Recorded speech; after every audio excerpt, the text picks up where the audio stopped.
There's something almost everyone does, but would never admit to anyone.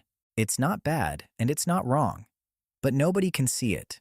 When you're home alone, you become a different person. Seriously, a completely different person. You talk differently, you make strange faces, you walk around the house in ways you would never do in front of anyone else. And the funniest part is that nobody ever taught you this. But somehow, you already know the rule. Whatever happens when you're alone, stays there. The moment you hear a door opening, footsteps in the hallway, or a key turning in the lock, it's over. You stop immediately. And maybe the most interesting part isn't even what you do when nobody is watching. Maybe it's how quickly you return to normal.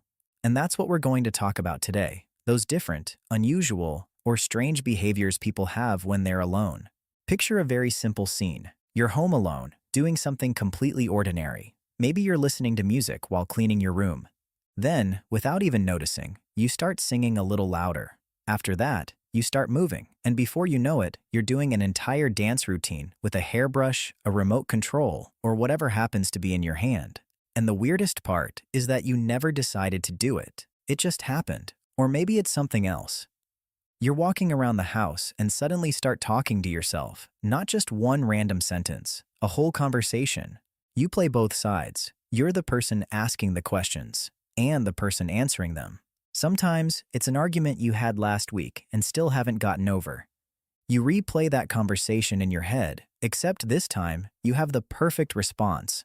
This time, you don't freeze. This time, you win.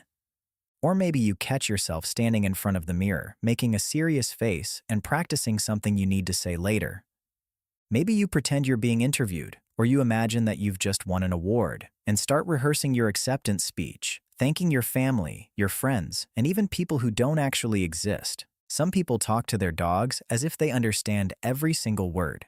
Some people yell at their computer when it freezes, as if that's somehow going to fix it.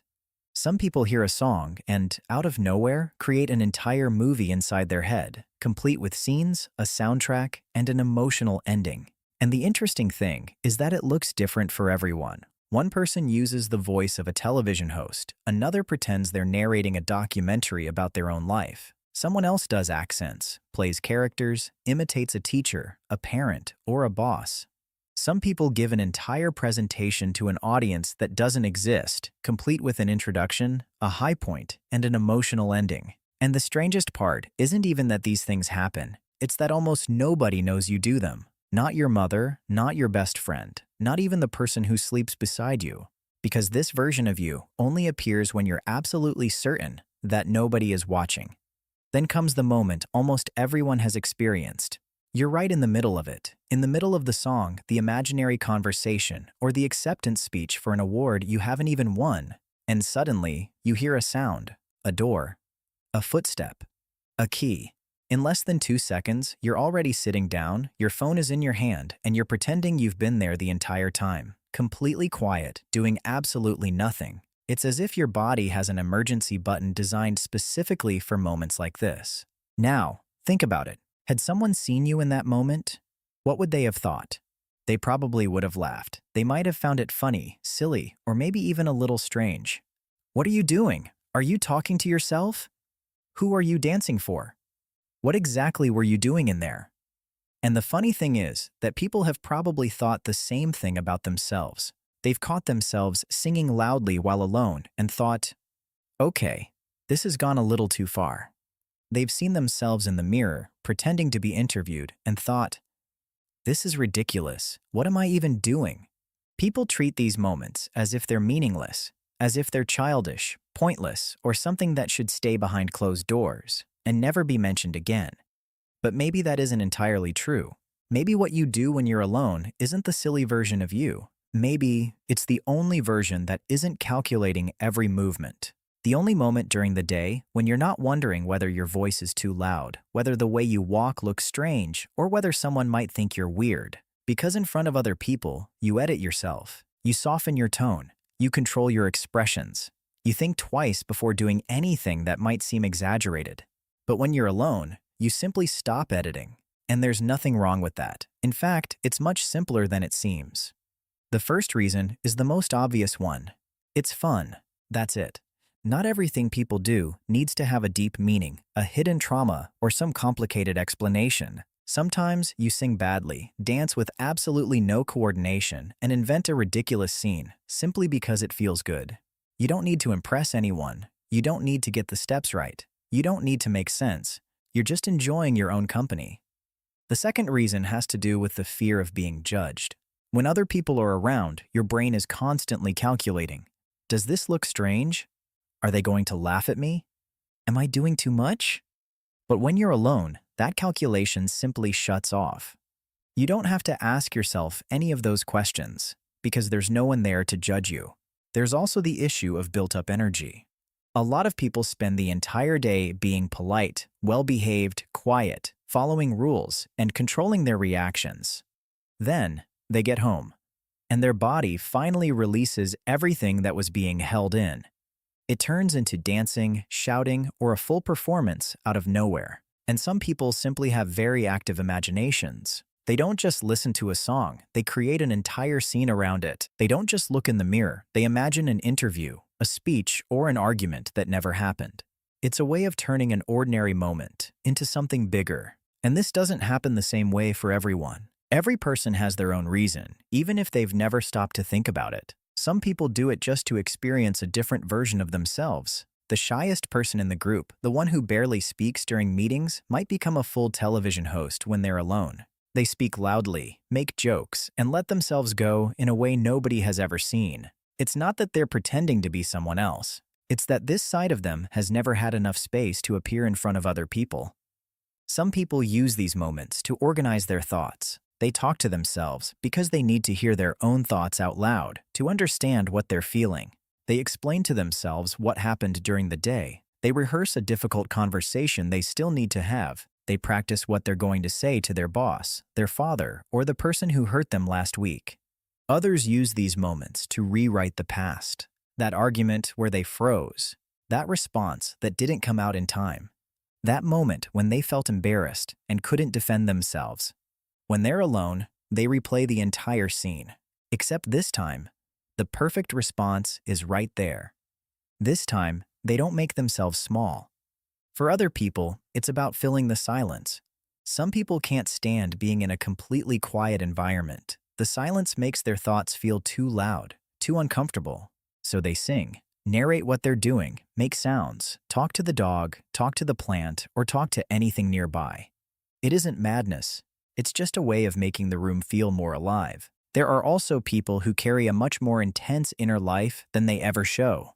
On the outside, they seem quiet, serious, and reserved. But inside, their imagination never stops. They don't just listen to a song.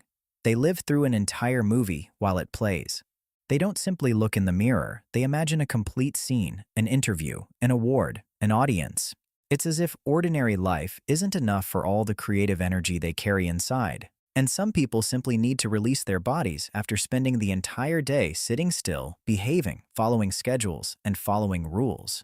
For them, dancing alone isn't about creativity or imagination. It's about needing to move, shout, jump, and release energy that had nowhere to go all day. Each one of these people has probably never told anyone about it, because somehow everyone learned to treat these moments like a secret, as if it were completely normal to have a version of yourself that only exists behind closed doors. Now, let's move beyond the funny part. Pay attention to this. That imaginary interview you create in front of the mirror? Sometimes it isn't just a game. Sometimes it's the desire to truly be heard. To have someone ask about your life with real interest, listen carefully to your answer, and genuinely care about what you have to say. In real life, that almost never happens the way people wish it would. So the mind creates that experience on its own. That acceptance speech you suddenly rehearse, imagining you've won an award that doesn't even exist. It might be a part of you asking for recognition, a desire for someone to notice the effort you make every day that nobody seems to see, a desire to hear, "Congratulations. I saw what you did. That mattered." That argument you replay in your head with the perfect response that didn't come out at the time? It usually means you felt small in that moment, speechless, ignored. And when you're alone, you finally get to control both sides of the conversation. You control what the other person says and how you respond. It becomes the only way to win an argument that in real life you may have lost. That exaggerated dance, that way of moving that you would never do in public, it might simply be the freedom you don't feel at any other point in your day. The only time when nobody is measuring whether you're elegant enough, young enough, or normal enough. And that conversation you have with yourself, narrating what you're doing and thinking out loud. Sometimes it's just a way of organizing what you feel, a way of putting something into words that becomes too heavy when it stays silent inside you. None of these things are reasons to feel ashamed. Quite the opposite. Maybe they are the most honest parts of you, the parts that haven't learned how to hide yet, the parts that only appear when there's nobody around to tell you they shouldn't. And maybe the most interesting thing about all of this isn't even what you do when you're alone. Maybe it's realizing how much you control yourself when you think someone is watching. Around other people, you soften your voice, you hold back your movements, you choose your words more carefully. You think twice before laughing too loudly or doing something exaggerated. It happens almost automatically. You don't even notice you're doing it. But when you're alone, that constant self-monitoring disappears. And many people assume that this is the strange version of themselves, the silly version, the one that should stay hidden. But maybe it's the opposite. Maybe this isn't the fake version of you. Maybe it's simply the least edited version, the one that doesn't need to please anyone, doesn't need to appear mature all the time, and doesn't need to explain itself. The version that can play without having to justify why. The psychoanalyst Donald Winnicott believed that being able to feel comfortable in your own company without needing an audience or constant approval can be a sign of emotional security. Maybe what you do in that room when you're alone isn't about being strange. Maybe it's about finally not having to pretend. So, the next time you catch yourself singing loudly, inventing a ridiculous dance routine, or having an entire argument with yourself in the bathroom, it doesn't mean there's something wrong with you. It's simply a part of you that hasn't learned how to hide. And honestly, maybe it's better that way. Now tell me, what strange or unusual things do you do when you're alone? What happens in those moments when you finally let yourself go? You can tell us.